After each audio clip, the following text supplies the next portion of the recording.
السلام عليكم بنات، كي دايرين؟ لاباس عليكم؟ كنتمنى الاحوال ديالكم تكون طيبه، وكنتمنى هاد لا فيديو ديال اليوم تلقاكم في احسن الاحوال. كما كتشوفوا معايا اليوم غادي نحضر معكم رزيزه غير بالقطع ديال البيتزا، بلا ماكينه بلا حتى شي حاجه. كتجي رائعه بزاف وكتجي لذيذه وزوينه. ندوزو على بركه الله الطريقه ديال التحضير. هنايا عندي نصف كيلو ديال الدقيق الابيض، غادي نضيف عليه ملعقه كبيره ديال السكر حبيبات، وغادي نزيد عليهم الملح. هنايا غادي نجمع بالماء دافي. بالنسبه للماء ما تكثروش الماء، يعني العجينه ديالنا خاصها تجي شاده في راسها، تجي شويه قاصحه. يعني غتضيفوا الماء بشكل تدريجي وانتم كتجمعوا في العجينه ديالكم. كما قلت لكم العجينه خاصها تجي شاده في راسها، تجي قاصحه. هانتوما تجي على هذا الشكل هذا. غادي غير تجمعوها، يعني غادي غير نجمعها تتجمع ليا مزيان العجينه، وغادي نديرها في واحد البلاستيكه ونخليها ساعه باش ترتاح. غتخليوها غير فوق سطح العمل ساعه تقريبا باش ترتاح. هنايا من بعد ما دازت ساعه انا غادي نحيدها من البلاستيكه، وغادي نحاول عفوا هكا ندلكها شي شويه، تقريبا واحد 5 ديال الدقائق هكاك. هانتوما بهذه الطريقه هذه صافي. من بعد ما كندلكها كنعاود نديرها عاوتاني في البلاستيكه وكنخليها ساعه. هي باش ما خليتوها باش ما كان احسن، يعني باش ما خليتوها تقريبا بزاف باش ما كان احسن. هنايا من بعد ما خليتها راه كما كتشوفوا معايا راه طلقات، وفي نفس الوقت راه شاده راسها. يعني ماشي شي عجينه اللي مرخوفه، ولكن راه في نفس الوقت راه مطلوقه. هنايا بالنسبه لي انايا هاد الكميه اللي عندي ديال الدقيق غادي نقسمها على 8 ديال القطع، غنديرهم متوسطين. يعني ماشي غنديرها كبيره ولا غنديرها صغيره، غندير هكا رزيزات اللي هما متوسطين. غادي ناخد نقسمها على هذا الشكل هذا، وغنحاول نشكلها على شكل طولي. يعني بحال لي انتم شفتوا معايا الطريقه بحال هكا، بحال كنعطيها شكل طولي ماشي كنديرها كويره. كنحاول ها انتم كنحربلها بحال هكا. صافي كنجبدها شي شويه صافي على هذا الشكل هذا. هنايا من بعد ما شكلتهم كاملين غادي ندهنهم بشويه ديال الزيت هكا من الفوق، وغادي نغطيهم بالسلوفان، وغادي نخليهم واحد 10 ديال الدقائق حتى ل 15 دقيقه تنحس بالعجينه طلقات. هنا من بعد ما طلقات العجينه كندهن سطح العمل بشويه ديال الزيت. كنحاول نسرحها هكا على شكل طولي بحال هكا، كنعطيها شكل مستطيل بهذه الطريقه هذه. واخا ما يجيش مقاد ماشي مشكل. ومن بعد كندوز نقطع بالقطعه ديال البيتزا. ديروا هكا الخطوط اللي يكونوا رقاقين، ما ديروش بزاف ديال الفراغ بيناتهم. هانتوما شفتوا معايا الطريقه باش كنقطع انا، ما ديروش الفراغ بزاف بيناتهم. ديروه هكا يجيو رقاق، ما يكونش بزاف الفراغ بيناتهم. عندي هنايا الزبده بوحدها ما خلط معاها لا زيت لا والو، الزبده اللي ذوبتها حتى ولات نوازيت وصافي. غادي ندهن بها، كندهن بها على هذا الشكل هذا.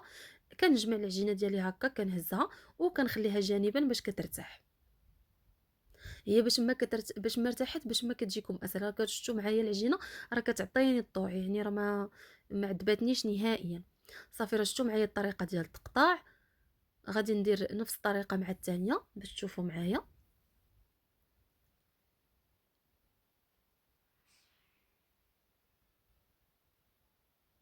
كنعاود ندهن بالزبده. كما قلت لكم الزبده ما خلطت معها حتى حاجه. صافي هنا من بعد ما ارتاحوا شكلتهم كاملين، يعني غير كتشكلوهم كاملين مباشره كدوزوا لاول وحده كتبداو تجبدوا فيها بحال هكا. هي باش ما جبدتوها بزاف باش ما كتجيكم ناجحه. دابا بحال دابا هاد الاولى هادي غتحاولوا تجبدوها مزيان. هانتوما شفتوا معايا غتحاولوا تجبدوها مزيان وتخليوها ترتاح، وعاوتاني تجبدوا الثانيه وتخليوها ترتاح وترجعوا الاولى. يعني كل جوج كديروا كتناوبوا بيناتهم. يعني كنجبد الاولى كنخليها ترتاح باش هكا ما كتقطعش ليا العجينه.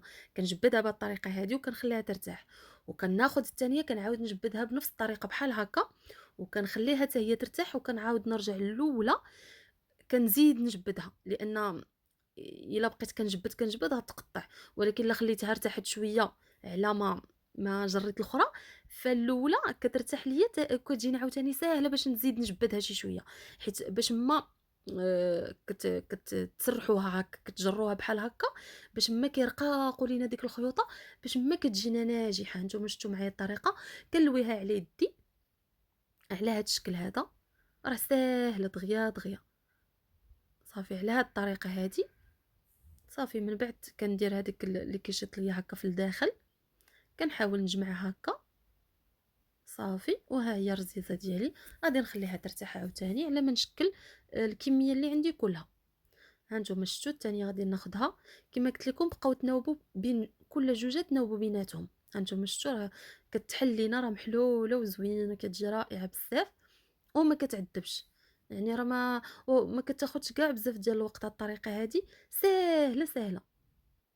صافي غادي نستمر على هاد الطريقه هذه حتى غادي نسالي الكميه اللي عندي كامله ديال العجينه. انا كنوريكم بان راه هي كتحل. صافي نتوما كتجبدوا، نتوما كتلويو على يديكم بهاد الطريقه هذه. صافي. ومن بعد غادي نغطي عليهم غير شي شويه، غير واحد جوج ديال الدقائق هكا. وغادي نسخن المقلاة. بالنسبه للمقلاة خاص العافيه تكون متوسطه، ما تكونش مهيله وما تكونش مجهده بزاف، يعني تجي متوسطه باش هكا كتحل لينا من الداخل، في نفس الوقت كطيب لينا من التحت ومن الوسط ومن الفوق، يعني كطيب لينا زعما كلها. الا نقصوا العافيه غتجيكم قاصحه، غتكرم ليكم.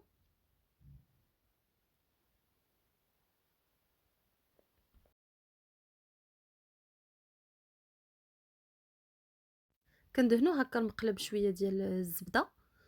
صافي. وكنبقاو نقلبوا ونقلبوا ونقلبوا ونقلبوا، يعني كتبقاو تقلبوا فيها بزاف باش هكا كتحل لكم، وفي نفس الوقت كتجي التحمار ديالها مقاد وزوين. كما قلت لكم، الا درتو عافيه مجهده راه غتحرق لكم، يعني دغيا غتشوط لكم، ما غطيبش من الداخل.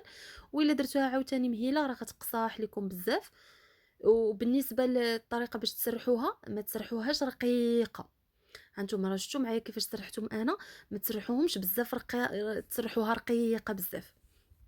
خليوها يعني كتحسوا بها بحال شويه غليظه، غير هي ما تخليوهاش ثاني غليظه بزاف، يعني كتحسوا بحال ملي كتهزوها كتكون شي شويه دقيقه.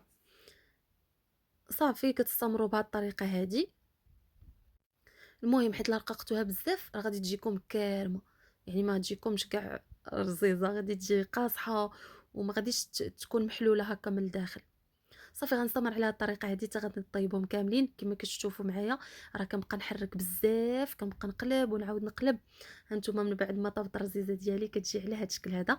هانتوما اي وحده طيبتها كندير لها هاد الطريقه هذه باش كتحل. هانتوما كتشوفوا معايا راه كتجي ناجحه. وصدقوني البنات راه ما كتاخذش كاع بزاف ديال الوقت، راه ما كتاخذش الوقت بزاف نهائيا، راه ساهله في التحضير. ما بقى ليا الا نقول لكم نتمنى هاد لا فيديو ديالي اليوم تكون خفيفه على قلوبكم. تهلاو ليا في راسكم. الى فيديو قادم بحول الله. وما تنسونيش من لايك، ابوني، كومنتير زوين. والى فيديو قادم بحول الله. مع السلامه.